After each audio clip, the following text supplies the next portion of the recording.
8월 17일 월요일 오늘 함께 나누실 말씀은 출애굽기 6장 14절부터 27절까지의 말씀입니다. 그들의 조상을 따라 집의 어른은 이러하니라. 이스라엘의 장자 르우벤의 아들은 한옥과 발루와 헤스론과 갈미니 이들은 르우벤의 족장이요.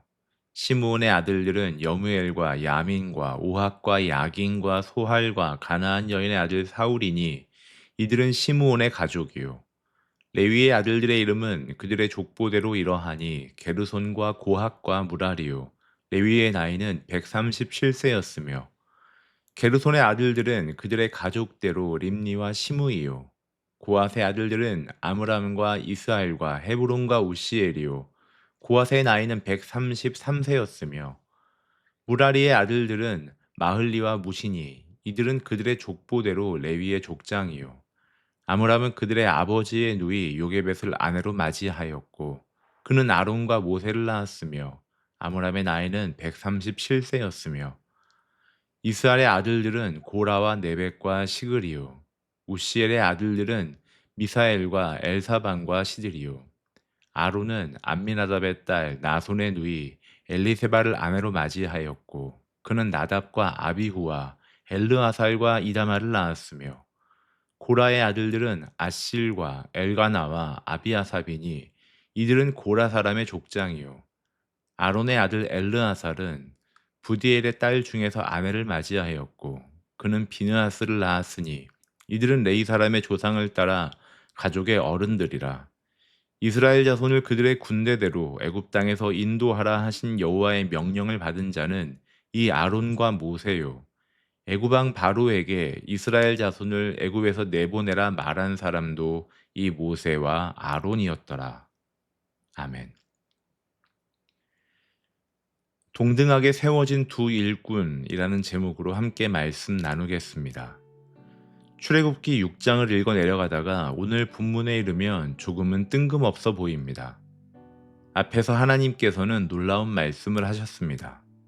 나는 여호와라. 내가 너희를 애굽 사람의 무거운 짐 밑에서 빼내며 너희를 내 백성으로 삼고 나는 너희의 하나님이 되리라. 얼마나 놀라운 약속입니까? 그런데 이 말씀을 들은 이스라엘 백성의 반응은 뜻밖입니다. 9절입니다. 모세가 이와 같이 이스라엘 자손에게 전하나 그들이 마음의 상함과 가혹한 노역으로 말미암아 모세의 말을 듣지 아니하였더라. 그러자 모세가 낙심합니다. 12절입니다. 이스라엘 자손도 내 말을 듣지 아니하였거든 바로가 어찌 들으리이까. 그런데 바로 그 다음에 갑자기 족보가 나옵니다. 르우벤, 시므온, 레위, 게르손, 고핫, 무라리, 아므람, 아론, 모세. 왜 갑자기 지금 족보입니까? 성경은 우리에게 아주 중요한 사실을 보여줍니다. 하나님께서 하시는 일은 우리가 하나님의 일이라고 알아차리는 순간에만 시작되지는 않습니다. 족보를 다시 보십시오. 르우벤에서 시작해서 시므온을 거쳐 레위까지 이어집니다. 왜 그렇습니까? 모세와 아론의 계보를 보여주기 위해서입니다. 그러니까 하나님은 지금 모세와 아론을 갑자기 역사의 무대 위에 올려놓지 않으셨다는 뜻입니다. 그들의 뒤에는 레위가 있고 고핫이 있고 아므람과 요게벳이 있습니다. 그 앞에는 또 다른 세대가 있었습니다. 이 사람들은 자신이 출애굽의 역사에 참여하고 있음을 알지 못한 채 살아왔을 겁니다. 그들은 그냥 자기 시대를 살았습니다. 아이를 낳고 가정을 이루고 일하고 죽었습니다. 그런데 하나님께서는 그들의 삶을 하나의 역사로 엮고 계십니다. 이것이 하나님의 섭리입니다. 섭리는 내가 모든 것을 이해해야 의미가 부여되는 사건이 아닙니다. 오히려 내가 이해하지 못하는 동안에도 하나님께서 자신의 약속을 따라 역사를 이끌고 계신다는 사실에 대한 믿음입니다. 우리는 대개 하나님의 일을 결과가 보이는 순간에 발견합니다. 아, 하나님께서 일하셨구나 라고 생각하고 고백하는 때가 있습니다. 하지만 오늘 본문은 우리에게 묻습니다. 그 결과가 나타나기 훨씬 전에는 하나님이 일하지 않으셨습니까? 아닙니다. 하나님께서는 이미 일하고 계셨습니다. 모세가 태어나기 훨씬 전부터, 이스라엘이 그것을 알아차리기 훨씬 전부터 하나님은 신실하게 존재하시고 일하셨습니다. 하나님은 그 거대한 역사를 이름을 통해 보여주십니다. 족보를 다시 보십시오. 하나님께서 굳이 이름을 기록하십니다. 여기서 우리는 앞의 본문과 묘한 대비를 발견합니다. 애굽의 현실에서 이스라엘은 무엇이었습니까? 그저 제국을 위한 노동력이었습니다. 벽돌을 만들어야 하는 사람들이었습니다. 생산량을 맞추어야 하는 사람들이었습니다. 바로에게 중요한 의미는 그들의 이름이 아니라 생산성이었습니다. 그러나 하나님께서는 그들을 그렇게 기억하지 않으십니다. 하나님은 이름으로 부르십니다. 이는 단순히 하나님은 우리 이름을 아신다라는 감상적인 이야기가 아니라 제국의 왕과는 비교조차 불가능한 창조주께서 인간을 자기 역사 안에 있는 고유한 존재로 대하신다는 놀라운 사건입니다. 애굽은 사람을 숫자로 산출량으로 환산했지만 하나님의 구원 역사는 이름 하나하나를 기록하는 방식으로 진행됩니다. 우리는 끊임없이 무언가와 누군가와 비교하면서 자신을 이해합니다. 저 사람보다 내가 낫나? 저 사람보다 내가 부족한가? 저 사람은 저렇게 쓰임받는데 나는 왜 이런가? 저 사람의 자녀는 저렇게 잘 되는데 우리 아이는 왜 이런가? 저 사람은 교회에서 인정받는데 나는 왜 아무도 알아주지 않는가? 이렇게 우리는 어느 순간부터 하나님이 아니라 다른 사람을 기준으로 자신을 해석합니다. 이름으로 부르시는 하나님 앞에서 우리는 여전히 애굽의 방식으로 서로를 견주는 방식으로 자신을 확인하려 합니다. 하나님의 형상대로 지음받은 인간이 자기 자신을 하나님 앞에서 그분의 진리에 비추어 이해해야 참으로 자유로워집니다. 그런데 우리는 자꾸만 옆을 봅니다. 옆 사람을 보고 그 기준으로 자신을 규정합니다. 나는 저 사람보다 못하다. 혹은 반대로 그래도 나는 저 사람보다 낫다. 그런데 둘 다 같은 함정에 빠집니다. 내가 누구인지를 다른 사람과의 관계로 결정하기 때문입니다.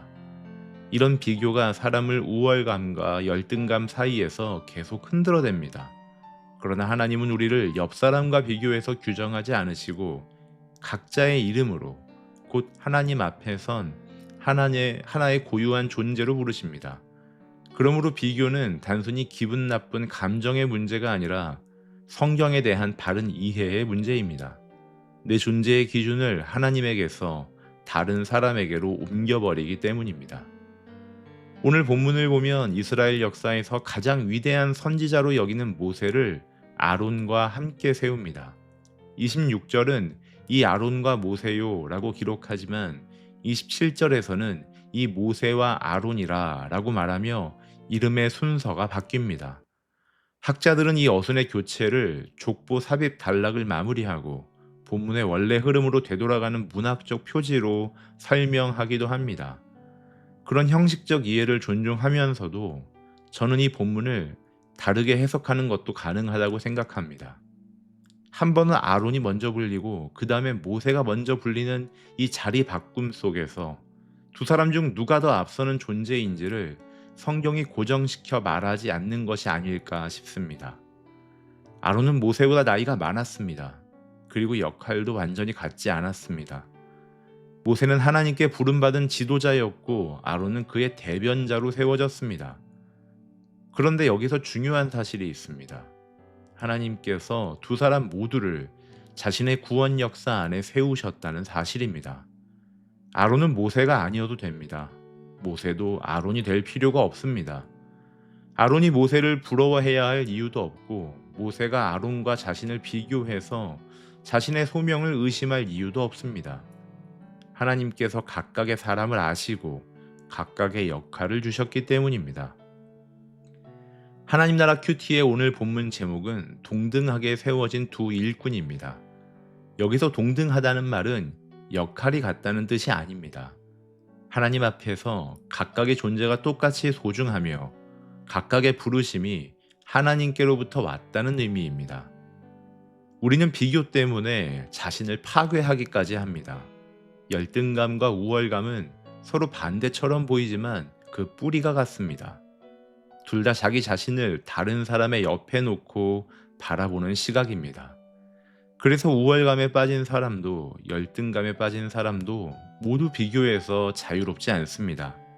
진짜 자유는 나는 저 사람보다 어떠한가 라는 질문에서 벗어나 하나님 앞에서 나는 누구인가 라는 질문으로 돌아가는 데서 시작됩니다.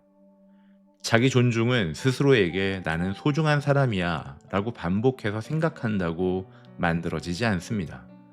진리에 기반한 자기 존중은 하나님의 시선으로 나 자신을 다시 보는 데서 시작됩니다. 나는 하나님께서 지으신 사람입니다. 하나님께서 부르신 사람입니다. 하나님의 섭리 안에 놓인 사람입니다. 그리고 하나님께서 나에게 맡기신 자리가 있습니다. 그러므로 나는 다른 사람처럼 될 필요가 없습니다. 나는 기꺼이 자유롭게 내가 될 수 있습니다. 이는 자기중심주의가 아니라 오히려 하나님 중심적인 자기 이해입니다. 그리고 여기에서 이웃 사랑도 가능해집니다. 내가 나 자신을 제대로 받아들이지 못하면 다른 사람을 사랑하기 어렵습니다. 왜냐하면 다른 사람이 나보다 잘 되는 순간 그 사람은 이웃이 아니라 경쟁자가 되기 때문입니다. 다른 사람이 인정받으면 내가 작아지는 기분이 들고, 다른 사람이 성공하면 내가 실패한 기분이 들고, 다른 사람이 사랑받으면 나는 사랑받지 못한다는 느낌에 사로잡힙니다. 그러나 하나님 앞에서 내가 나 자신으로 설 수 있으면 달라집니다. 저 사람이 잘 된다고 해서 나의 실패가 되지 않습니다. 저 사람이 받은 은사는 나에게서 빼앗아간 몫이 아닙니다. 저 사람이 하나님께 쓰임 받는다고 해서 하나님께서 나를 덜 사랑하시지는 않습니다. 그러면 비로소 이웃의 기쁨을 나의 위협으로 받아들이지 않을 수 있습니다. 출애굽은 단순히 노예를 자유롭게 하는 사건으로 해석할 수 없습니다. 하나님께서는 애굽의 질서와 다른 공동체를 만드십니다. 애굽에서는 사람이 생산성과 효율성으로 평가되었지만 하나님께서 만드시는 공동체에서는 사람이 하나님의 백성으로 존귀하게 여겨집니다. 그러므로 교회가 애굽의 질서를 반복해서는 안 되겠습니다. 교회 안에서도 누가 더 중요한가? 누가 더 많이 하는가? 누가 더 인정받고 누가 더 큰 사역을 하고 누가 더 위에 있는가라는 기준으로 사람을 평가한다면 우리는 출애굽한 백성이면서도 여전히 애굽의 가치관을 붙들고 있는 셈입니다. 하나님께서는 사람을 서로 경쟁시키기 위해 부르지 않으시고 서로 다른 사람들이 각자의 자리에서 하나의 공동체로 연합하도록 부르십니다. 그래서 오늘 말씀은 아주 개인적인 질문을 우리에게 던지는 것으로 보입니다. 우리는 누구와 자신을 비교하고 삽니까? 그리고 그 비교를 통해 나를 어떻게 판단하고 있습니까? 나는 저 사람보다 못하다. 혹은 그래도 나는 저 사람보다 낫다. 그 두 문장 모두를 내려놓으시길 바랍니다. 그리고 하나님께 돌아가십시오. 하나님, 주님 앞에서 저는 누구입니까? 이 질문으로 돌아가십시오. 그러면 내 삶의 자리가 달라 보입니다. 내가 지금 있는 가정, 내가 지금 속한 교회 공동체, 내가 지금 하고 있는 일, 내가 지금 감당하고 있는 작은 책임, 내가 지금 사랑해야 할 사람, 그 모든 것이 하나님의 섭리 안에 놓입니다. 내가 그것을 대단하다고 생각해서가 아니라 하나님께서 그 자리에 나를 두셨기 때문입니다.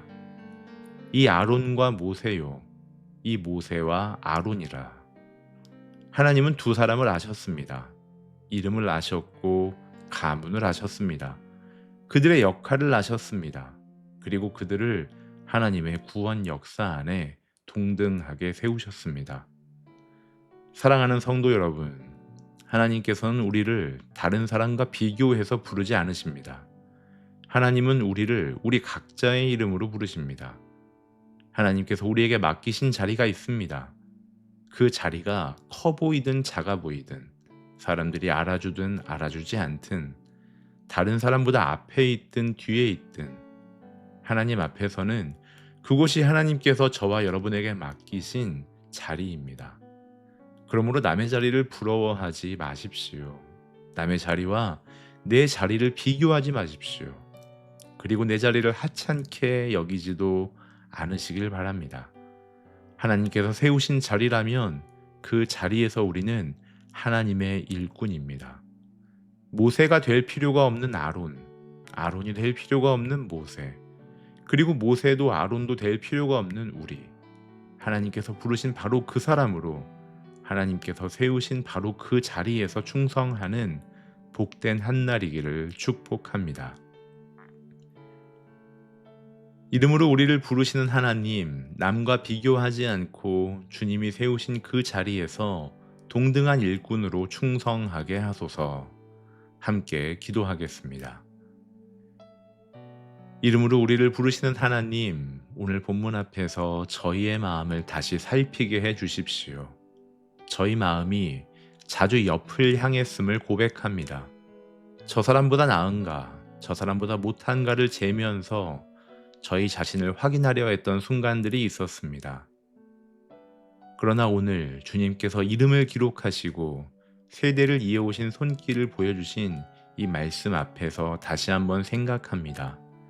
주님은 저희를 서로 견주어 세우지 않으시는 분이십니다. 주님은 저희 각 사람을 이름으로 아시고 그 이름으로 부르시고 그 자리에 세우십니다. 남과 비교하지 않게 해주십시오. 저 사람이 잘 될 때 저희 자신이 작아지는 기분에 사로잡히는 마음을 내려놓게 해주십시오. 저 사람이 받은 은사와 자리가 저희에게서 빼앗아간 몫이 아님을 알게 해주십시오. 저 사람이 쓰임받는다고 해서 주님께서 저희를 덜 사랑하지 않음을 믿게 해주십시오. 주님이 세우신 그 자리에서 동등한 일꾼으로 충성하게 해주십시오. 그 자리가 커 보이든 작아 보이든 사람들이 알아주든 알아주지 않든 주님께서 맡기신 자리라면 그것으로 감사하고 만족하게 해주십시오. 모세가 되려 하지 않게 하시고 아론이 되려 하지도 않게 하시고 오직 주님께서 부르신 저희 자신으로 지금 이 자리를 지키게 해주십시오. 그래서 이웃의 기쁨이 저희의 위협이 되지 않게 하시고 이웃의 자리가 저희 자리를 빼앗는 몫이 아님을 알게 하시고 진심으로 서로의 자리를 축복하는 공동체로 세워지게 해 주십시오. 예수 그리스도의 이름으로 기도드립니다. 아멘. 하늘에 계신 우리 아버지여, 이름이 거룩히 여김을 받으시오며 나라가 임하시오며 뜻이 하늘에서 이루어진 것 같이 땅에서도 이루어지이다. 오늘 우리에게 일용할 양식을 주시옵고 우리가 우리에게 죄 지은 자를 사하여 준 것 같이 우리 죄를 사하여 주시옵고 우리를 시험에 들게 하지 마시옵고 다만 악에서 구하시옵소서. 나라와 권세와 영광이 아버지께 영원히 있사옵나이다. 아멘.